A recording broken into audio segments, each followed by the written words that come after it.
नमस्ते दोस्तों, क्या आपके पास दो अलग अलग लिस्ट है जिन्हें आपको आपस में मैच करना है।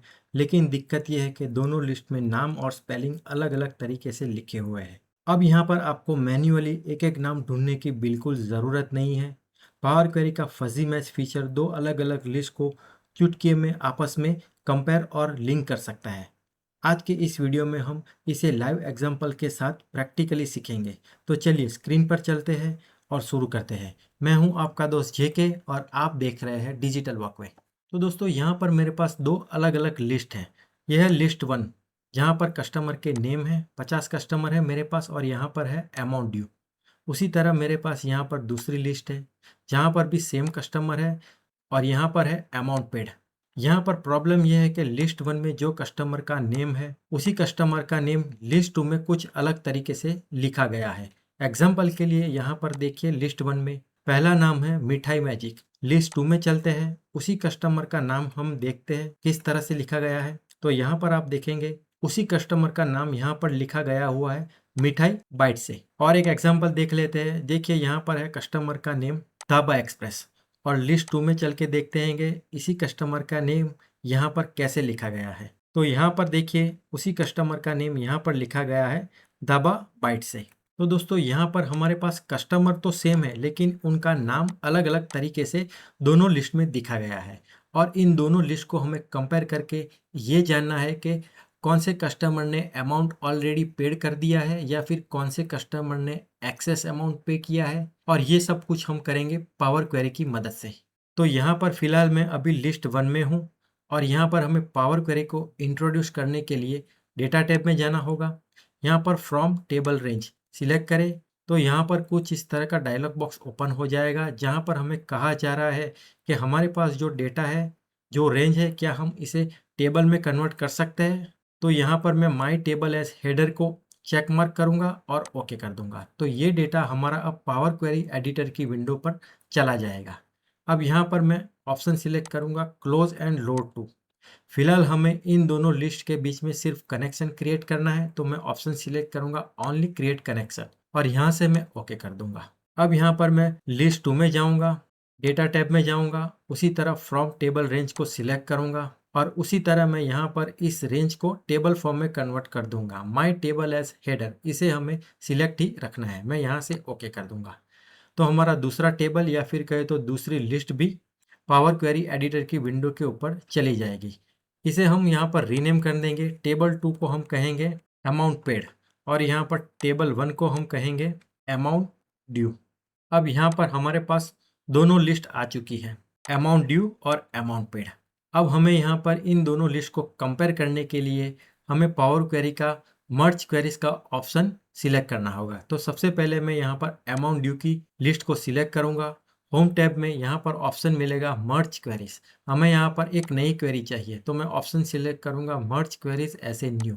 यहाँ पर हमने ऑलरेडी अमाउंट ड्यू की लिस्ट को सिलेक्ट कर लिया है। यहाँ पर हमें अमाउंट पेड को सिलेक्ट करना है। अब हमें ये सोचना है कि इन दोनों लिस्ट में कौन सा कॉलम कॉमन है। तो कस्टमर नेम का नेम कॉमन है, तो मैं दोनों लिस्ट से कस्टमर नेम को सिलेक्ट कर लूँगा। अब यहाँ पर आप देखिए क्या लिखा हुआ है, the section matches 0 of 50 rows from the first table. यानी कि यहाँ पर दोनों टेबल में कोई भी ऐसा नेम नहीं है जो मैच हो रहा है। तो यहाँ पर हम यूज़ करेंगे फजी मैच। तो सबसे पहले यहाँ पर आप ऑप्शन देखिए use fuzzy matching to perform the merge. तो मैं इस ऑप्शन को सिलेक्ट करूँगा और यहाँ पर नीचे और एक ऑप्शन मिलेगा, इसके ऊपर आप क्लिक कर लीजिए। तो यहाँ पर आपको एक ऑप्शन मिल जाएगा सिमिलैरिटी थ्रेशोल्ड। ये सिमिलैरिटी थ्रेशोल्ड होता है बिटवीन 0 to 1। हमें यहाँ पर दोनों लिस्ट के कस्टमर को एक दूसरे से कंप्लीटली मैच कराना है, तो इसलिए हम यहाँ पर मिनिमम थ्रेशोल्ड को सेट करेंगे। तो मिनिमम थ्रेशोल्ड के लिए मैं यहाँ पर 0.1 कर दूंगा। तो यहाँ पर आप देख सकते हैं the selection matches 49 of 50 rows from the first table.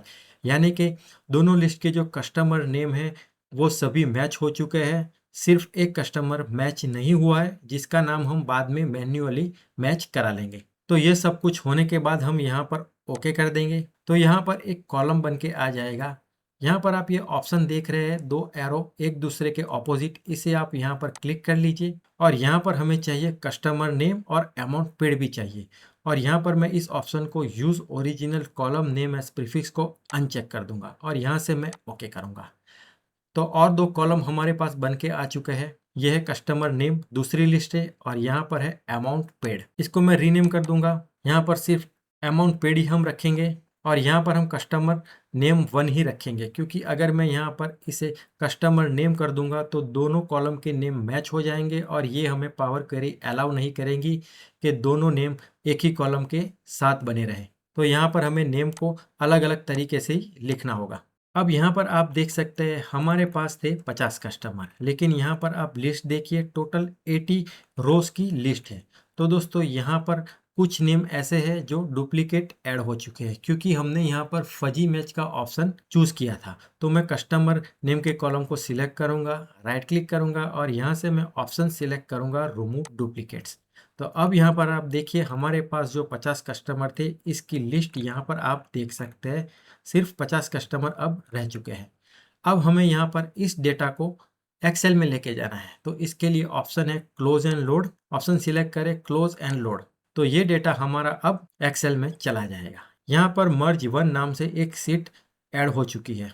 अब हमें यहाँ पर पावर क्वेरी की ज़रूरत नहीं है, तो मैं यहाँ पर इसे क्लोज कर दूंगा। अब हम यहाँ पर एक्सेल में आ चुके हैं।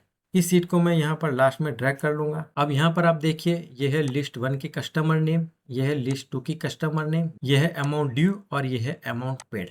अब हमें रिकॉन्सिल करने के लिए 2 और कॉलम की जरूरत पड़ेगी। तो यहाँ पर मैं एक और कॉलम ऐड करूंगा जिसको मैं नाम दूंगा बैलेंस अमाउंट और मैं यहाँ पर एंटर कर दूंगा। तो एक कॉलम बन के रेडी हो जाएगा।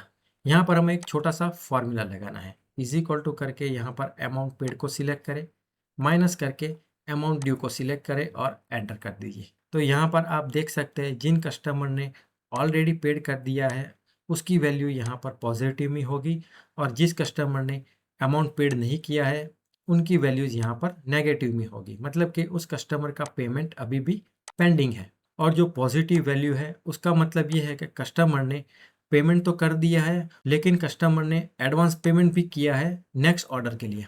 तो यहाँ पर हम और एक कॉलम ऐड करेंगे जिसका नाम हम रखेंगे स्टेटस, और यहाँ पर हमें एक छोटा सा इफ का फॉर्मूला लगाना होगा। इफ लॉजिकल टेस्ट देना होगा, this cell greater than 0, comma करिए, अगर वैल्यू ट्रू है तो मैं यहाँ पर टाइप कर दूंगा एक्सेस अमाउंट रिसीव्ड, कॉमा, अगर वैल्यू फॉल्स है तो मुझे यहाँ पर जो वैल्यू है वो वैल्यू ही चाहिए। मैं यहाँ पर ब्रैकेट क्लोज करूंगा और यहाँ पर मैं एंटर कर दूंगा। तो एक एग्जांपल के लिए देखिए, यहाँ पर लिखा हुआ है एक्सेस अमाउंट रिसीव्ड, यानी कि कस्टमर है मिठाई मैजिक, अमाउंट ड्यू थी 2039, कस्टमर ने अमाउंट पेड करी है 4488, कस्टमर ने एक्सेस अमाउंट पेड करी है 2449। तो यहाँ पर स्टेटस है एक्सेस अमाउंट रिसीव्ड। यहाँ पर ये एक्सेस अमाउंट इसलिए है कि कस्टमर ने नेक्स्ट ऑर्डर के लिए भी एडवांस पेमेंट कर दिया है। यहाँ पर और एक एग्जांपल देखिए, कस्टमर है आनंदा स्पा, अमाउंट ड्यू है 8371, लेकिन कस्टमर ने पेड किया है 4480, तो बैलेंस हो जाएगा -3891 और कस्टमर को अभी भी पेंडिंग अमाउंट है -3891। तो दोस्तों कुछ इस तरह से आप डेटा को रिकॉन्सिल कर सकते हैं। यहाँ पर और एक नाम जो पेंडिंग था उसे हमें रिकॉन्सिल मैन्युअली करना है। यहाँ पर देखिए किरण AI, लिस्ट 1 में ये नाम है। हम लिस्ट 2 में जाएंगे और यहाँ पर मैं कंट्रोल F करके टाइप करूँगा किरण, फाइंड ऑल। तो यहाँ पर हमें एक नाम मिल चुका है किरण IQ, यहाँ पर आप देख सकते हैं। तो इसे मैं यहाँ से कंट्रोल C करके कॉपी कर लूँगा। अमाउंट को भी मैं यहाँ पर कंट्रोल C करके कॉपी कर लूँगा। यहाँ पर मैं मर्ज 1 की शीट में आऊँगा, यहाँ पर मैं विंडो V प्रेस करूँगा, यहाँ पर मैं किरण IQ को सिलेक्ट कर लूँगा और यहाँ पर फिर से मैं विंडो V प्रेस करूँगा और यहाँ पर मैं अमाउंट सिलेक्ट कर लूँगा। तो यहाँ पर आप देख सकते हैं कस्टमर है किरण AI, उसका सेम नेम यहाँ पर है किरण IQ। कस्टमर की अमाउंट ड्यू थी 6607, कस्टमर ने पेड करी है 7482, 874 एक्सेस अमाउंट कस्टमर ने पेड करी है। तो हमने यहाँ पर इस नेम को मैन्युअली मैच करा लिया है। इसे भी हम यहाँ पर सेम फॉर्मेटिंग दे देंगे कुछ इस तरह से। तो दोस्तों कुछ इस तरह से आप पावर क्वेरी का फजी मैच ऑप्शन यूज़ करके पार्शियल सिमिलर नेम को मैच करा के डेटा को रिकॉन्सिल बड़ी आसानी से कर सकते हैं। मुझे उम्मीद है आज की वीडियो से आपने ज़रूर कुछ नया सीखा होगा। अगर आपको मेरी चैनल के कंटेंट पसंद आ रहा है तो मेरी चैनल को लाइक, शेयर और सब्सक्राइब जरूर कर दीजिए। तो फिर मिलते हैं अगले वीडियो में, तब तक के लिए goodbye, have a nice day.